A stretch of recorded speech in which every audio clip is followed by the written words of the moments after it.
Frères et sœurs bien-aimés, voici notre quatrième message de la série Va, espère et vis.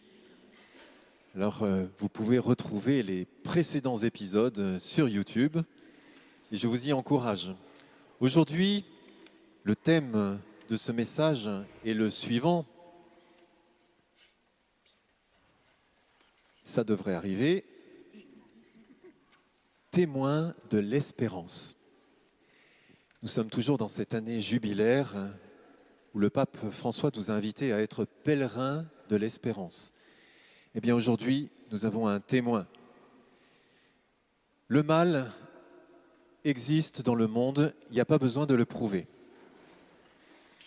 Cet homme est né aveugle, ce qui nous bouleverse quand même, qui bouleverse notre raison, comme tous les enfants qui naissent avec un handicap. Et déjà à l'époque, bien sûr, on cherche des raisons. Mais comment ça se fait? Mais d'où ça vient? Est-ce que c'est lui qui a péché? Mais quand même, il est né aveugle, alors c'est peut-être ses parents qui ont péché. Aujourd'hui, on aurait un autre raisonnement dans la mouvance un peu New Age qui baigne notre société. On dirait, mais c'est son karma. Dans une vie antérieure, il a fait des crimes horribles et aujourd'hui, il expie ce qu'il a vécu. Alors surtout, il ne faut rien changer parce qu'il faut le laisser vivre son karma. Ça, ce sont les jugements que les hommes posent sur les hommes pour chercher des explications et puis aussi par manque de compassion. Les jugements que les hommes posent sur les hommes, ce sont toujours des moyens qui conduisent à un enfermement, à des ténèbres. Tandis que lorsque Jésus, à qui on pose la question, répond, lui, il dit « Ni lui, ni ses parents n'ont péché ». Donc il n'y a pas de culpabilité à faire peser sur quiconque.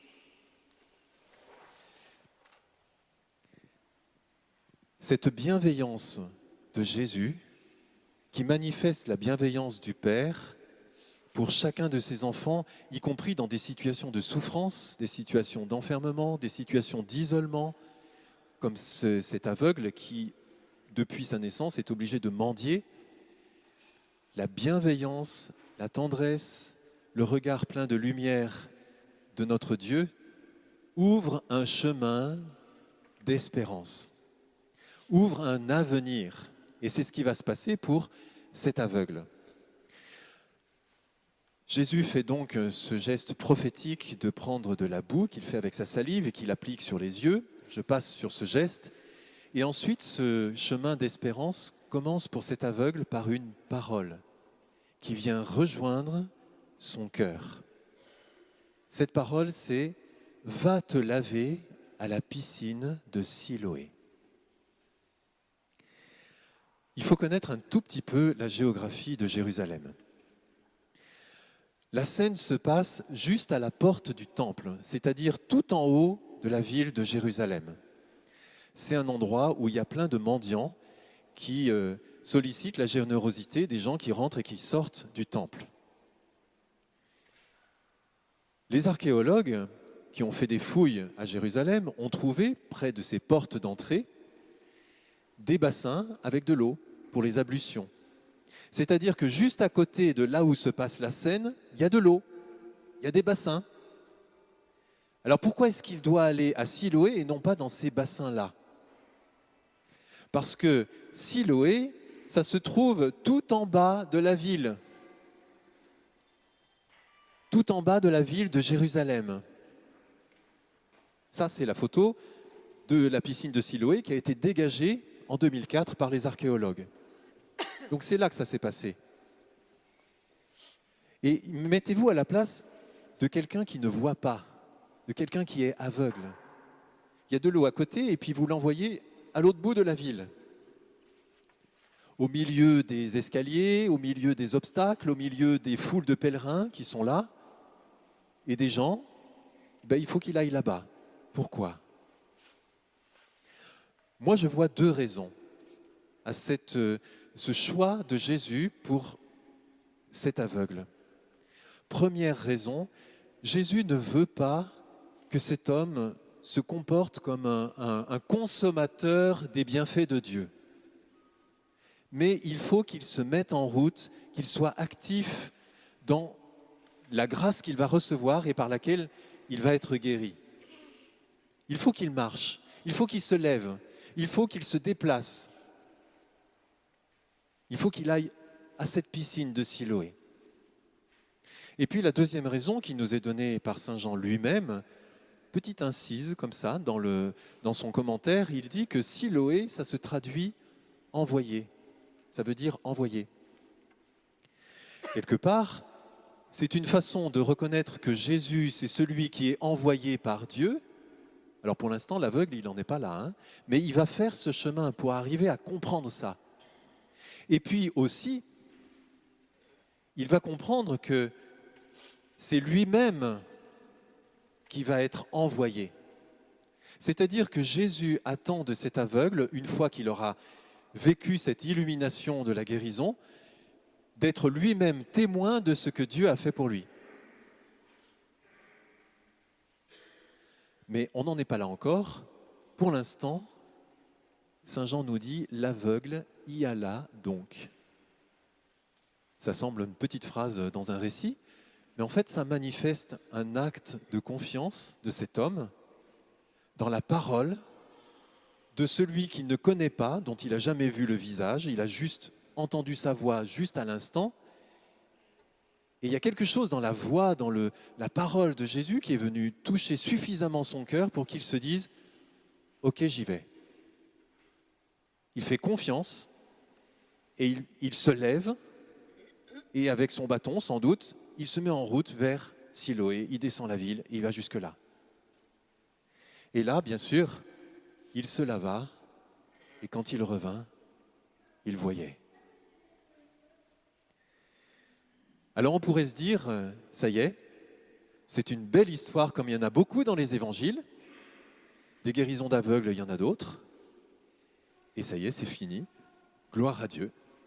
Eh bien non, là on est au verset 7 de ce long évangile que j'ai proclamé auparavant. Et après, il y a tout ce qui suit. Et ce qui suit, c'est justement ce témoignage que cet ancien aveugle va être amené à délivrer plusieurs fois. Et ce témoignage qu'il va donner plusieurs fois va être un chemin d'espérance pour lui et un chemin d'illumination intérieure pour lui. Pour l'instant, ses yeux se sont ouverts, mais maintenant, c'est son cœur qui va s'ouvrir. Alors, les premiers auxquels il témoigne, ce sont, nous dit Saint Jean, ses voisins. Bon, on ne sait pas comment ils sont là, mais ils sont là. Il y a ses voisins et puis ceux qui le connaissaient. Et puis ensuite, il témoigne auprès des pharisiens, un peu neutres, qui se posent des questions. Il y a ceux qui sont étonnés, plutôt avec bienveillance, et puis il y a ceux qui disent « mais c'est pas possible ». Et puis une troisième fois, de nouveau devant des pharisiens qui, pour le coup, sont franchement hostiles parce qu'ils ont déjà décidé que Jésus est un homme pécheur et qu'il ne peut pas venir de Dieu. Et à chaque fois, cet ancien aveugle dit exactement la même chose. Il m'a mis de la boue, il m'a dit d'aller, je me suis lavé et je vois. Il dit 3 fois pareil, son témoignage ne change pas. Mais par contre, à travers cette série de témoignages, il y a quelque chose qui se passe à l'intérieur de lui. Il y a un chemin intérieur qui se passe. Comment est-ce que l'aveugle, l'ancien aveugle plutôt, parle de Jésus à l'occasion de ces témoignages? La première fois, il dit « L'homme qu'on appelle Jésus a dit ceci, a fait cela ». C'est un homme. Pour l'instant, il en est là. Deuxième témoignage, c'est un prophète. Ah, c'est pas n'importe qui. C'est quelqu'un qui porte une parole de la part de Dieu. C'est un prophète. Vous voyez qu'il a fait un chemin déjà entre les deux. Et puis, troisième fois, il dit, si lui n'était pas de Dieu, il ne pourrait rien faire.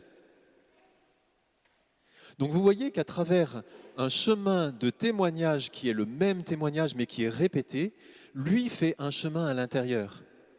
Et c'est un chemin par lequel il approfondit sa compréhension de qui est cet homme, qui est Jésus. Il sait qu'il s'appelle Jésus quand même. C'est un prophète, il vient de Dieu. Et quand on en est là, il se passe un moment important. Il y a une bascule qui se passe à l'intérieur de cet homme, qui est absolument décisive et pour lui et pour chacun d'entre nous, si nous avons vécu ou pas cette bascule intérieure. Et ça se passe lors du dernier interrogatoire, qui est le plus violent. Pourquoi voulez-vous m'entendre encore une fois? Serait-ce que vous voulez, vous aussi, devenir ses disciples? Et ils se mirent à l'injurier, c'est toi qui es son disciple. J'ai souligné là, sous vos yeux, vous aussi. Moi j'entends en filigrane qu'il leur fait entendre que lui, l'ancien aveugle, est devenu disciple de Jésus. Dans ce cheminement intérieur qu'il vit, il est devenu disciple de Jésus, ce que les autres ont très bien compris, puisqu'ils le lui reprochent. Il est devenu disciple de Jésus, ça veut dire quoi? Ça veut dire qu'il a pris une décision qui est mûrie au fil de son cheminement intérieur.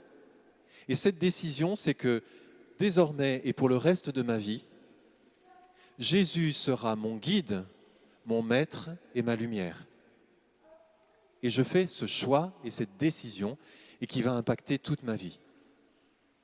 Ça, c'est la bascule intérieure qui libère la deuxième partie du cheminement spirituel. Vous savez, quand on est croyant, le chemin spirituel qu'on fait peut se passer en 2 étapes.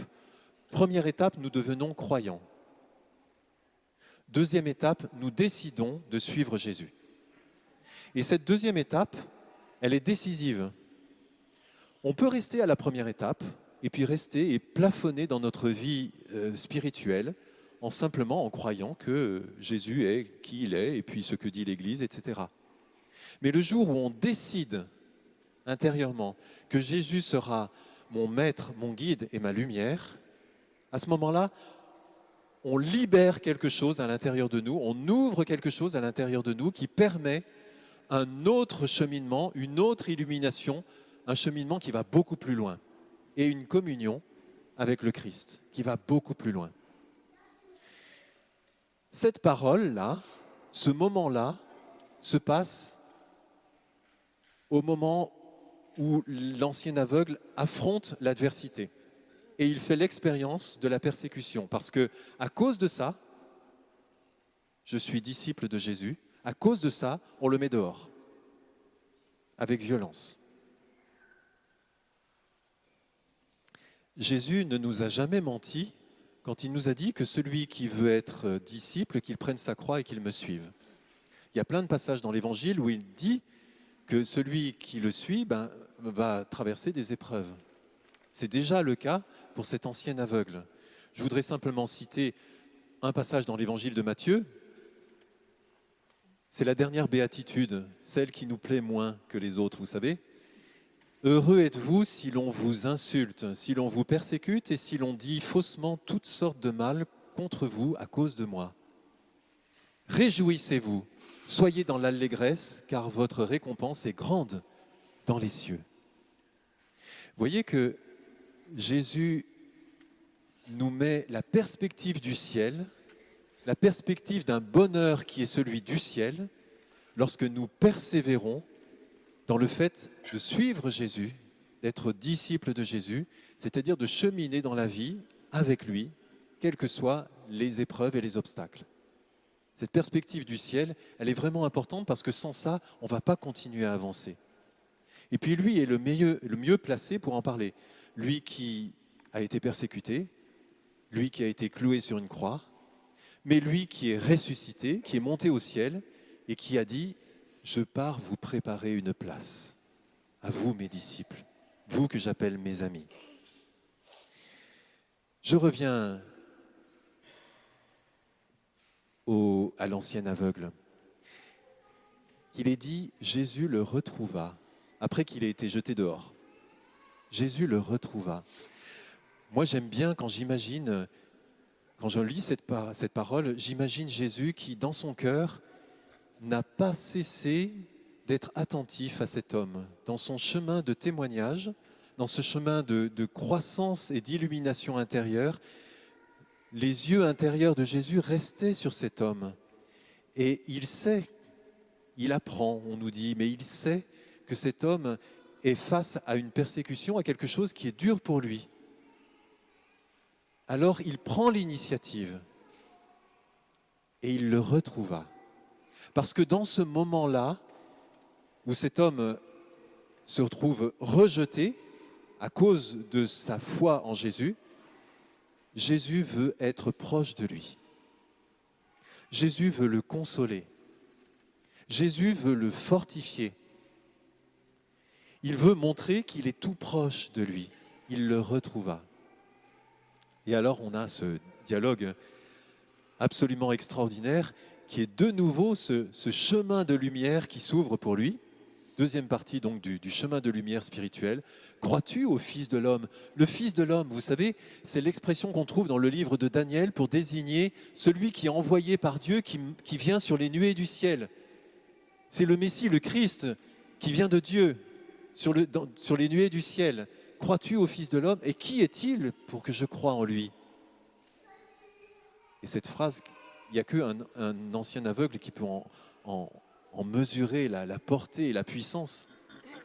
Tu le vois et il te parle. Imaginez comment elle a pu retentir cette phrase dans le cœur de cet homme. Alors sa réaction, c'est une nouvelle illumination intérieure. Oui, Seigneur. Et il se prosterna devant lui, ce qu'on peut entendre en filigrane comme une reconnaissance de sa divinité, même si ça nous est donné un peu par avance dans cet évangile. Quel magnifique chemin qu'a vécu cet aveugle, cet ancien aveugle, qui s'est mis en route à la suite de Jésus et dont la lumière de Jésus est venue illuminer non seulement ses yeux, mais tout son être intérieur. Frères et sœurs bien-aimés, Jésus dit, « Moi, je suis la lumière du monde. Celui qui me suit ne marchera pas dans les ténèbres. Il aura la lumière de la vie. » Alors je voudrais lancer un appel parmi vous. Est-ce qu'il y en a parmi vous qui décident, qui veulent, qui choisissent, qui souhaitent être davantage disciples de Jésus ou bien le devenir? Devenir disciple de Jésus ou bien l'être plus profondément? Ceux qui le souhaitent, je vous invite, sans bouleverser les caméras qui sont ici, à vous avancer ici tout de suite, très simplement, pour demander au Saint-Esprit qu'il vous affermisse. Attention aux caméras.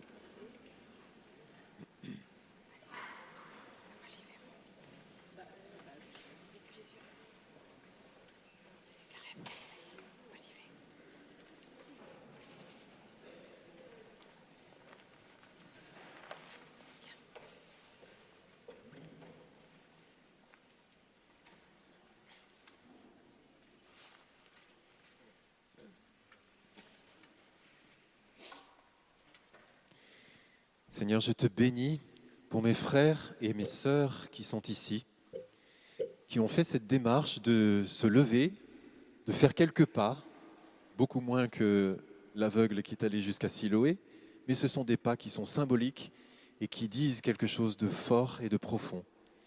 Seigneur, viens toi-même leur faire vivre un cœur à cœur, comme tu l'as vécu avec cet homme que tu as guéri à Jérusalem.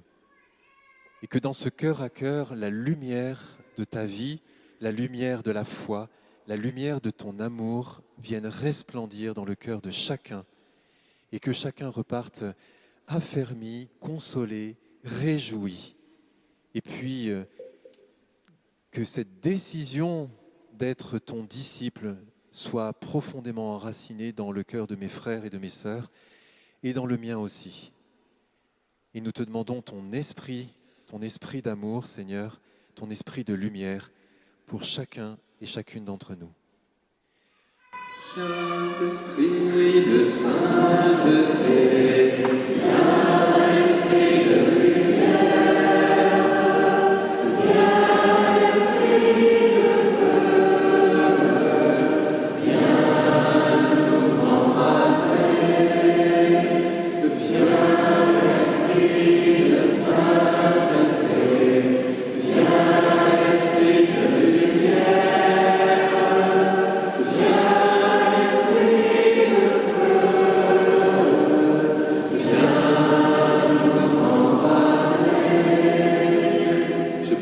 Pour ceux qui regarderont, ceux qui sont sur Facebook ou ceux qui regarderont ce message sur YouTube, que le Seigneur aussi fasse reposer sa bénédiction, sa lumière, toute sa douceur, toute sa consolation, toute sa tendresse dans vos cœurs et que vous en soyez consolés, que vous en soyez affermis. Amen. Je vous invite à retourner à votre place en faisant attention aux caméras.